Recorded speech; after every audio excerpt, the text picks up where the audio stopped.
स्वागत है आपका सर्वेश्वर स्टडी चैनल पर। दोस्तों, मैं संदीप यादव आज आपके लिए लेकर के आए हैं भूगोल से पार्ट 5वां। बहुत दिन हो गए थे भूगोल से पार्ट नहीं बनाए थे, तो आज हम लेकर के आए हैं और बहुत ही इम्पोर्टेंट प्रश्न है जो पीछे परीक्षाओं में पूछे भी जा चुके हैं और आप आने वाली परीक्षाओं के लिए तत्पर उनमें तैयारी कीजिएगा आप सभी लोग। और जिसने अभी तक वीडियो लाइक्स नहीं किया है प्लीज़ वीडियो लाइक कीजिएगा। सब्सक्राइब जिन्होंने नहीं किया वो प्लीज़ सब्सक्राइब कीजिए और इस चैनल को सब्सक्राइब करके अपने दोस्तों को ज़्यादा से ज़्यादा शेयर कीजिए और बेल आइकन को प्रेस कीजिए, जिससे कि मेरे द्वारा बनाया हुआ प्रत्येक वीडियो आपको निरंतर नोटिफिकेशंस के रूप में मिलता रहे। दोस्तों, आज हम जो वीडियोस लेकर के आए हैं इस सर्वेश्वर स्टडी चैनल के माध्यम से, तो देखिएगा वो प्रश्न क्या हैं, कैसे हैं। पहला प्रश्न है, सौरमंडल का दूसरा सबसे बड़ा ग्रह कौन है? शनि। कौन है दोस्तों? शनि है। इसकी विशेषता क्या है? तो शनि की विशेषता है कि इसमें वलय होते हैं, यानी कि उस ग्रह के चारों तरफ वलय होता है, यानी प्रकाश पुंज होते हैं जो 7 यानी कि 7 होते हैं। कितने वलय होते हैं? 7 होते हैं। अब पूछा जाए कि शनि का रंग कैसा है, तो जो शनि का रंग होता है वो दोस्तों पीला रंग है। शनि किस रंग का है? पीले रंग का है। आप समझिएगा। दूसरा प्रश्न क्या है? शनि का सबसे बड़ा उपग्रह कौन सा है? तो शनि का जो सबसे बड़ा उपग्रह है ये है टाइटन, और ये सौरमंडल का दूसरा सबसे बड़ा उपग्रह भी है। दोस्तों, मैंने पिछले वीडियो में आपको सौरमंडल का सबसे बड़ा उपग्रह बताया था। जरा कमेंट बॉक्स में एक बार लिख करके बताएं कि सौरमंडल का सबसे बड़ा उपग्रह कौन सा है और किस ग्रह का है। ये चीज़ आप मुझे बताइएगा। आप देखिएगा, जो टाइटन खोज की गई थी, टाइटन की यानी टाइटन जो उपग्रह है शनि का, इसकी खोज 1665 ईस्वी में हुई थी। कब हुई थी दोस्तों? 1665 ईस्वी में। और जो किसने की थी? हाइजोन नामक वैज्ञानिक ने की थी। किसने की थी? हाइजोन नामक वैज्ञानिक ने। हाइजोन नामक वैज्ञानिक ने की थी। इसके बाद देखिएगा दोस्तों, तीसरा प्रश्न क्या है? तीसरा प्रश्न है, शनि का कौन सा उपग्रह उसकी कक्षा में घूमने की विपरीत दिशा में परिक्रमा करता है? तो दोस्तों फाबी। कौन सा है? फाबी। सही से नहीं लिखा होगा, फाबी। कौन सा है? फाबी है। ठीक है। अब देखिएगा यहाँ पे चौथा प्रश्न क्या है? सौरमंडल का तीसरा सबसे बड़ा ग्रह कौन सा है? तो अरुण। कौन सा है दोस्तों? अरुण है। अरुण की विशेषताएं हैं कुछ, उन्हें देखिएगा जरा। अरुण की कुछ विशेषताएं उन्हें भी देखिएगा कौन सी हैं। अरुण की जो विशेषता है, तो उसमें पहली विशेषता ये है कि इसमें भी वलय होते हैं और इसमें 9 वलय होते हैं दोस्तों। इसमें 9 वलय होते हैं अरुण में, और शनि में केवल 7 वलय होते हैं। ठीक है। दूसरी विशेषता और है कि ये सूर्य की तरफ इतना झुका हुआ है, इसका झुकाव इतना अधिक है कि ये लेटा हुआ दिखाई पड़ता है, इसलिए इसे लेटा हुआ ग्रह भी कहते हैं। कैसा कहते हैं? लेटा हुआ ग्रह भी कहते हैं। आप समझिएगा, इसकी खोज कब हुई थी? दोस्तों, जो अरुण ग्रह है इसकी खोज 1781 में हुई थी, और विलियम हर्शेल ने की थी। किसने की थी? विलियम हर्शेल ने। इसके बाद इसकी एक और खासियत है, वो भी समझ लीजिएगा अरुण ग्रह की। अरुण ग्रह अन्य ग्रहों के विपरीत चक्र लगाता है। कैसे विपरीत चक्र लगाता है? यानी कि सभी ग्रह कैसे घूमते हैं? पूर्व से पश्चिम की ओर, सभी ग्रह पश्चिम से पूर्व की ओर घूमते हैं और ये पूर्व से पश्चिम की ओर घूमते हैं। ठीक है। ये जो है मैंने आपको जब शुक्र ग्रह के बारे में पिछले वीडियो में बताया था, तब मैंने एक प्रश्न लिखा था कि अन्य ग्रहों की अपेक्षा उसके विपरीत दिशाओं में घूमने वाले ग्रहों के नाम बताओ। जब मैंने ये प्रश्न बोला था, तो उसमें एक प्रश्न का उत्तर दिया था मैंने, शुक्र ग्रह और अरुण ग्रह। तो ये 2 ग्रह ऐसे हैं जो अन्य ग्रहों की तरह परिक्रमा नहीं करते हैं, चक्र नहीं करते हैं। वो कैसा करते हैं? विपरीत करते हैं। सभी पश्चिम से पूर्व की ओर चक्र लगाते हैं, परिक्रमा करते हैं, और लेकिन ये पूर्व से पश्चिम की ओर। ठीक है दोस्तों। अब समझिएगा आगे प्रश्न क्या है। आगे प्रश्न है, 5वां प्रश्न है, अरुण का सबसे बड़ा उपग्रह कौन सा है? तो अरुण का जो सबसे बड़ा उपग्रह है वो है टाइटेनिया। कौन सा है दोस्तों? टाइटेनियम। मैं इनको क्यों लिखाता हूँ? इसलिए लिखाता हूँ कि इनके बारे में पूछा जा चुका है, इसलिए।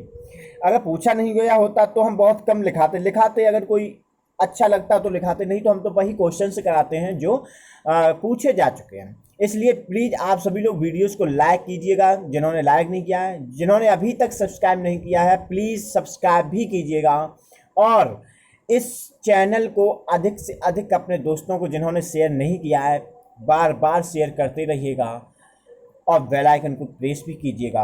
आप देखिएगा प्रश्न नंबर 6 क्या है? सूर्य के सबसे दूर स्थित ग्रह कौन सा है? यानी कि सूर्य से सबसे दूर स्थित जो ग्रह है उसका नाम है वरुण। इसकी विशेषता है यह हरे रंग का है। कैसा है दोस्तों? हरे रंग का है। अगर पूछा जाए कि हरे रंग का ग्रह कौन सा है तो आपको बताना होगा वरुण ग्रह। इसकी खोज कब हुई? तो 1846 ईस्वी में हुई थी, और किसने की थी? जॉन गाले ने की थी। किसने की थी दोस्तों? जॉन गाले ने की थी। आप देखिएगा अगला प्रश्न क्या है। अगला प्रश्न नंबर 7 है, किस ग्रह के वायुमंडल में अति शीतल मीथेन का वायुमंडल छाया हुआ रहता है? वायुमंडल का मतलब बादल छाया रहता है, इसकी बात ये कही गई है। इसमें यह उत्तर होगा हमारा वरुण ग्रह। वरुण ग्रह के वायुमंडल में जो बादल छाया हुआ रहता है वो किसका छाया हुआ था? अति शीतल मीथेन गैस का। इसी कारण यानी कि इसी मीथेन गैस के कारण वरुण ग्रह कैसा दिखाई पड़ता है? ग्रीन कलर का दिखाई पड़ता है, यानी कि हरे कलर का दिखाई पड़ता है, हरे रंग का। ठीक है दोस्तों, आप समझिएगा यहाँ पे अगला प्रश्न क्या कहा गया है। अगला प्रश्न कहा गया है कि सौरमंडल के किस ग्रह पर जीवन है? तो सौरमंडल के पृथ्वी ग्रह पर जीवन है। सौरमंडल के पृथ्वी ग्रह पर जीवन है। आप समझ लीजिएगा प्रश्न नंबर 9 क्या कह रहा है। प्रश्न नंबर 9 कह रहा है कि पृथ्वी का व्यास कितना है। ये प्रश्न पूछे जा चुके हैं, वही मैं करा रहा हूँ। अब पूछा ये गया था पृथ्वी का विषुवतीय व्यास कितना है, तो 12,756 किलोमीटर, और ध्रुवीय व्यास कितना है पृथ्वी का, तो 12,714 किलोमीटर। ध्रुवीय कम है, विषुवतीय ज़्यादा है। आप समझ लीजिएगा प्रश्न नंबर 10वां क्या है। पृथ्वी की घूर्णन चाल कितनी है? यानी कि जो पृथ्वी घूर्णन करती है अपने अक्ष पर, तो उसकी जो चाल है वो कितनी है? तो 1610 किलोमीटर प्रति घंटा। कितनी है दोस्तों? 1610 किलोमीटर प्रति घंटा। ठीक है, अब यहाँ पे समझ लीजिएगा 11वां प्रश्न क्या कह रहा है। 11वां प्रश्न कह रहा है पृथ्वी का अक्ष इसकी कक्षा के सापेक्ष कोण कितना बनाता है? यानी कि पृथ्वी के जो अक्ष होता है उसकी कक्षा के सापेक्ष का कोण कितना होगा? तो ये हमारा 66.5 डिग्री। कितना होगा? 66.5 डिग्री। ठीक है, यानी कि किसके किसके बीच? पृथ्वी के अक्ष के और पृथ्वी की कक्षा के बीच कोण पूछा गया है, तो 66.5 डिग्री कोण होगा। आप समझिएगा 12वां प्रश्न क्या है। बहुत अच्छे प्रश्न पूछे जा रहे हैं। 12वां प्रश्न है कि सूर्य के बाद पृथ्वी के सबसे निकटतम तारा कौन सा है? तो प्रोक्सिमा सेंचुरी है। यानी कि यदि सूर्य खत्म हो जाए तो प्रोक्सिमा सेंचुरी जो है उसी के पास का तारा है। कौन सा है? Proxima Centauri. जो ये प्रोक्सिमा सेंचुरी है वो किस समूह का तारा है? तो अल्फा सेंचुरी के समूह का तारा है। अब ये समूह कैसे पता करते ये समझ। सप्तऋषि मंडल किसने किसने देखा है? हर किसी ने जहां तक होगा देखा होगा। तो जो सप्तऋषि तारा मंडल की बात की जा रही है वो तारा मंडल ही एक समूह होता है। तो इस सप्तऋषि मंडल में कभी भी गौर से देखना, हर किसी को 7 दिखाई पड़ते हैं, यानी 7 दिखाई पड़ते हैं तारे, लेकिन मुझे उसमें कम से कम 13 दिखाई पड़ते हैं। कम से कम मैंने 13 की बात की है, क्योंकि मैं अपनी नंगी आंखों से देख चुका हूँ। इतनी आंखों से मैं देख चुका हूँ 13। कितने दोस्तों? 13 तारे मैं देख चुका हूँ उसी सप्तऋषि मंडल में। तो बस यही चीज़ होती है कि अल्फा सेंचुरी समूह का जो तारा है वो कौन सा है? Proxima Centauri. यानी कि इसी समूह का तारा है प्रोक्सिमा सेंचुरी, अल्फा सेंचुरी का। ठीक है, अब यहाँ पे बात की जाए कि प्रोक्सिमा जो सेंचुरी है वो पृथ्वी से कितनी दूरी पर है? तो पृथ्वी से 4.22 प्रकाश वर्ष, यानी कि 4.22 लाइट ईयर्स। ठीक है, पृथ्वी से प्रोक्सिमा सेंचुरी की दूरी दी गई है। आप समझिएगा अगला प्रश्न क्या है। अगला प्रश्न है प्रश्न नंबर 13। कि रात्रि में दिखाई पड़ने वाला सर्वाधिक चमकीला तारा कौन सा है? तो साइरस। साइरस को हम डॉग स्टार भी कहते हैं। क्या कहते हैं दोस्तों? Dog star. साइरस को हम डॉग स्टार भी कहते हैं। समझ गए?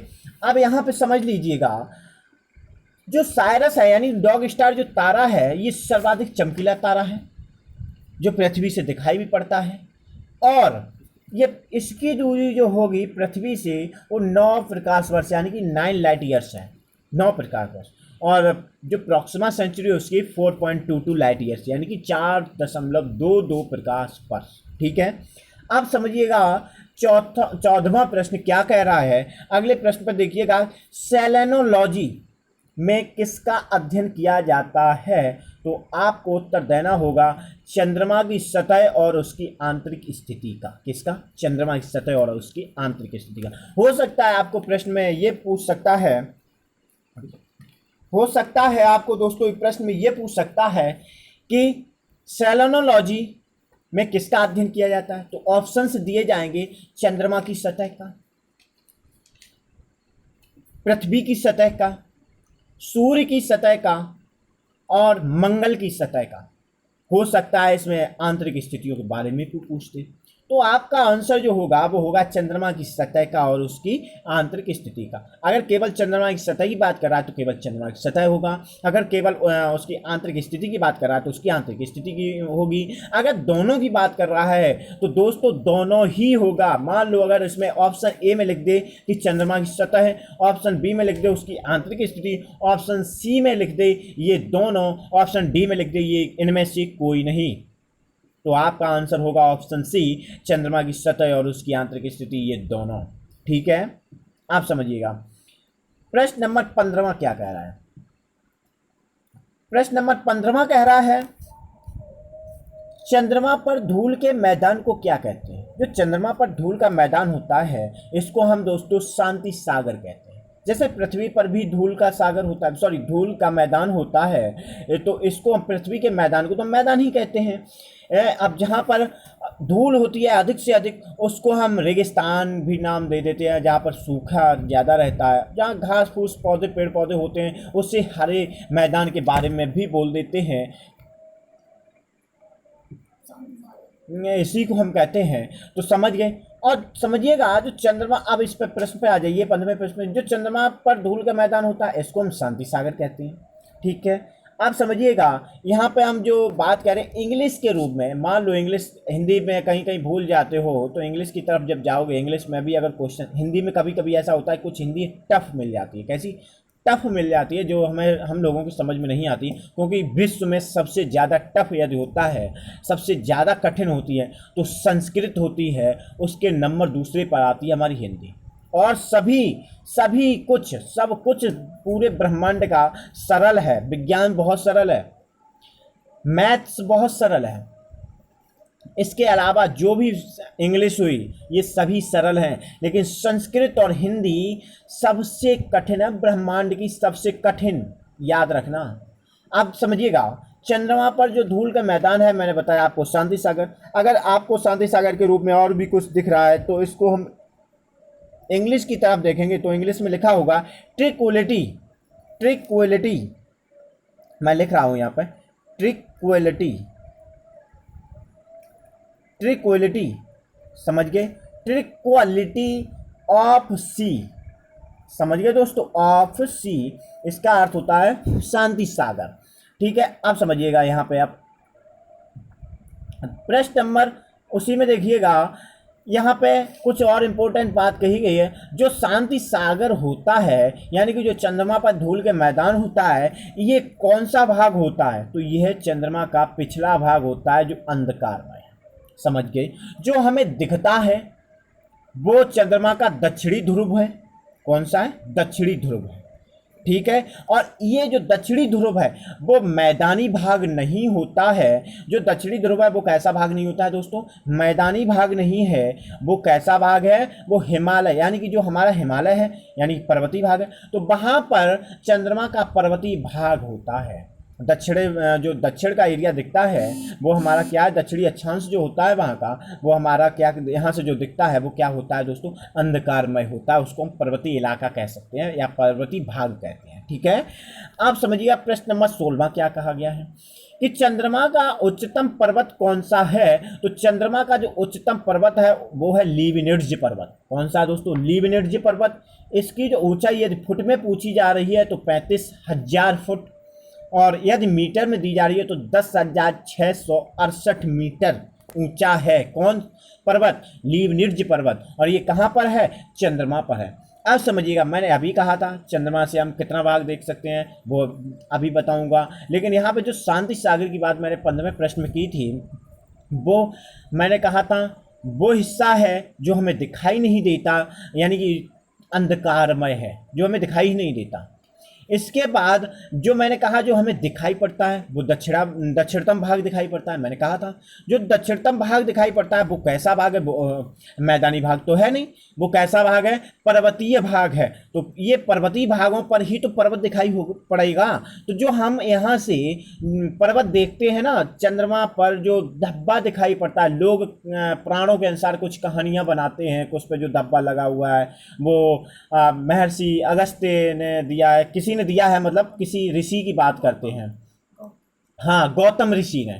तो गौतम ऋषि ने दिया था अहल्या के समय, तो चंद्रमा को, तो उस समय ये धब्बा दिखाई पड़ता। वो धब्बा नहीं है, असल में हम लोग पुराणों में की बात को भी सत्य मानते हैं और वो सत्य है होगा, परंतु जो विज्ञान कहता है उस पर समझिएगा, क्योंकि तुम्हें अभी इस समय विज्ञान देखना है। तो विज्ञान कहता है कि जो हम पृथ्वी से चंद्रमा का उभरा हुआ भाग देखते हैं, यानी प्रकाशमय भाग देखते हैं, उस पर लीबनिट्ज पर्वत ही दिखाई पड़ता है। और ये पर्वतीय भाग होता है जिस पर लीबनिट्ज पर्वत है जो हमें दिखाई पड़ता है, और ये किस ओर है, दक्षिणतम भाग की ओर है। कहाँ है, दक्षिणतम भाग में है। ठीक है दोस्तों, आप समझिएगा 17वां प्रश्न क्या है।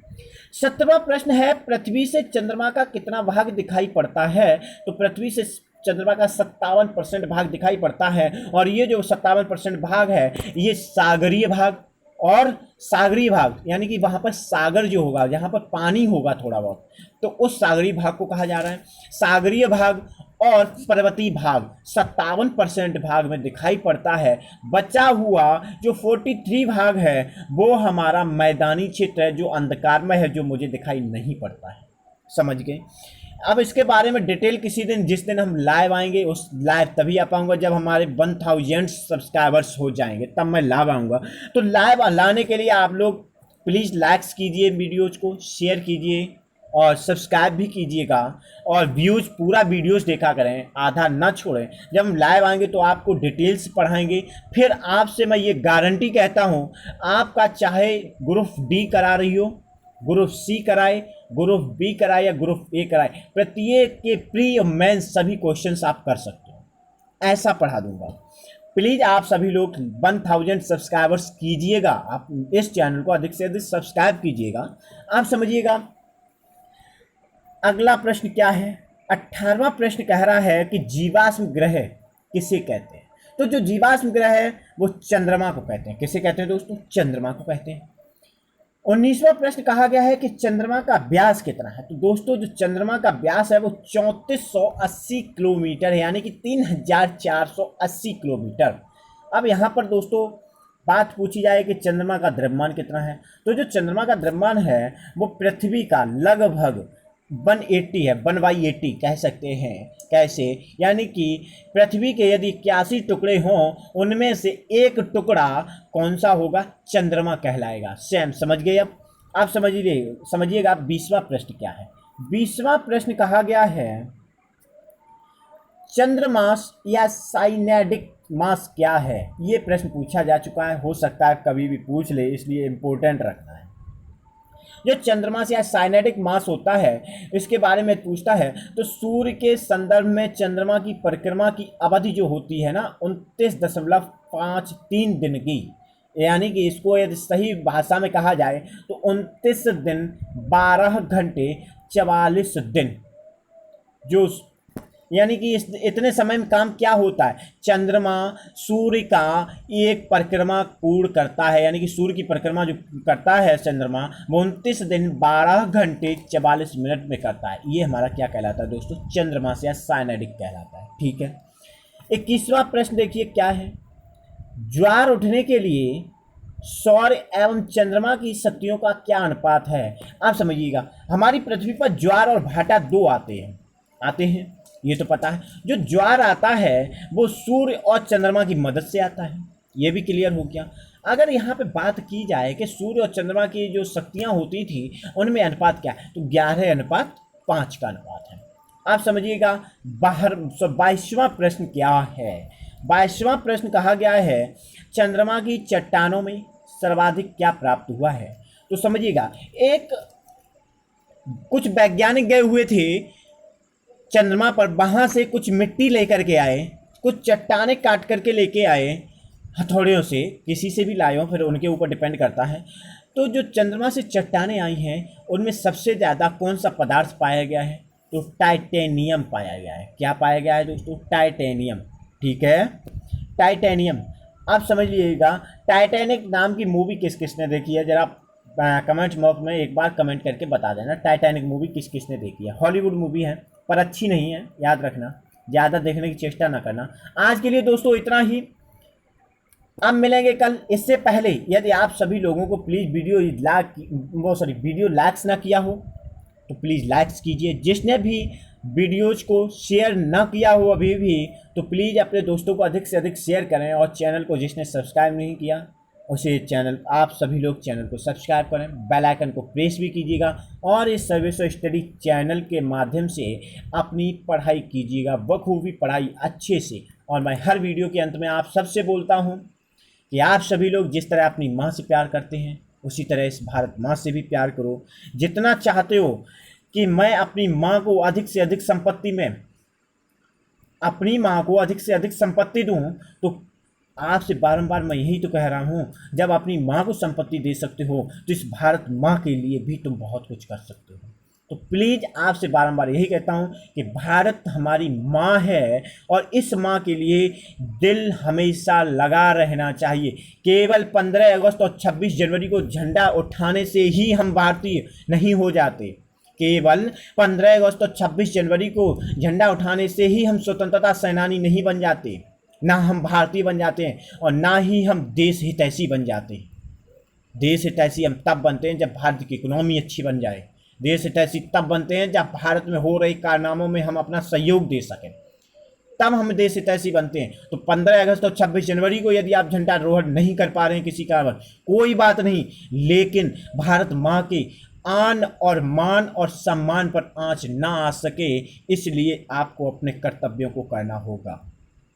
और आप सबसे बारंबार यही कहता हूँ, भारत देश के लिए जियो, भारत देश के लिए मरो। समझ गए? जैसा हमारे सैनिक भाई करते हैं, पुलिस करती है, फोर्स करती है। इसके अलावा हमारे नेतागणों में मैं उनकी बात नहीं कर रहा हूँ, मैं बात कर रहा हूँ पीएम साहब की, पद की बात कर रहा हूँ। याद रखना, मैं किसी एक व्यक्ति के बारे में बात नहीं कर रहा हूँ, मैं बात करता हूँ केवल और केवल पद की। न्यायाधीशों की बात कर रहा हूँ, चाहे वो स्टेट न्यायाधीश हों या फिर केंद्र के न्यायाधीश हों। मैं पीएम साहब की बात करता हूँ, राष्ट्रपति महोदय की बात करता हूँ। इसके अलावा विदेश मंत्री, गृह मंत्री और कई स्टेटों के मुख्यमंत्रियों की बात कर रहा हूँ। समझ के इन सभी के माध्यम से, और उन महान स्वतंत्रता सेनानी के रूप में बैठे हमारे फौजी भाइयों के माध्यम से ही तो हमारे देश की रक्षा होती है। तो आप सब भी, चाहे कोई फौजी बनेगा तो कोई पुलिस में यूपीपी पास करके बनेगा, कोई एसआई बनेगा तो कोई और ऑफिसर्स बनेगा, कोई सीओ होगा। इन सभी से मैं बार बार यही कहता हूँ, SSC, UPSC, UPPSC, UP triple SC जैसे कई वैकेंसियाँ आती हैं, उनमें फॉर्म डालिए, पेपर दीजिए, एग्जाम दीजिए और उनमें क्वालिफाई होइए। और ये सर्विस स्टडी चैनल सदा आपका साथ देता रहेगा। बस सर्विस स्टडी चैनल पर आप सबको सदस्य के रूप में आमंत्रित करना है। तो आप लोग आते रहिए, सब्सक्राइब कीजिएगा, पढ़िएगा, और जैसे हम तुम्हारा साथ दे रहे हैं तो आप लोग मेरा साथ दे सकते हैं 4 हिसाब से। पहला हिसाब है लाइक्स का, दूसरा हिसाब है सब्सक्राइब का, तीसरा हिसाब है संपूर्ण वीडियो को देखने का और अपने दोस्तों को शेयर करने का। ये 4 भाग हम आप हमसे शेयर कर सकते हैं, हमसे बात कर सकते हैं, और ये 4 काम आपसे मैं मांग रहा हूँ और आपको मैं अपनी तरफ से अच्छे वीडियोस दे रहा हूँ, ठीक है। और आपसे बारंबार एक ही बात कहता हूँ, जय हिंद, जय भारत। दोस्तों आज के लिए इतना ही।